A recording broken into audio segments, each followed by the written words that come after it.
হিন্দুদের রক্ষার প্রতিশ্রুতি নাকি ঘোর প্রতারণা? বিজেপি এতদিন ঢাক ঢোল পিটিয়ে বলেছিল মতুয়াদের নাম বাদ যাবে না। যারা এতদিন হিন্দুদের রক্ষার বুলি আওড়ে এলো, আজ তাদের চক্রান্তেই বিপদে মতুয়ারা। সংবাদ প্রতিদিন ও অন্যান্য রিপোর্টে সামনে এলো এক ভয়ানক তথ্য। বিজেপি নেতারা এতদিন বলেছেন এসআইআর এ নাকি অনুপ্রবেশকারীদের নাম বাদ যাবে। অথচ ইলেকশন কমিশন সূত্রে খবর, রাজ্যের মোট আনম্যাপড ভোটারের সংখ্যা ৩১ লক্ষের কাছাকাছি, যাদেরকে শুনানিতে ডাকা হবে। এই আনম্যাপড ভোটারের সংখ্যা সব থেকে বেশি মতুয়াগড়েই। সব থেকে বেশি আনম্যাপড ভোটার কোথায় জানেন?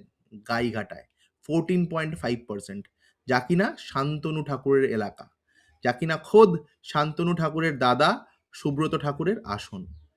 হাবড়া 13.6%, বাগদা 12.7%, বনগাঁ উত্তর 11.3%। এগুলি সবই মতুয়া অধ্যুষিত এলাকা।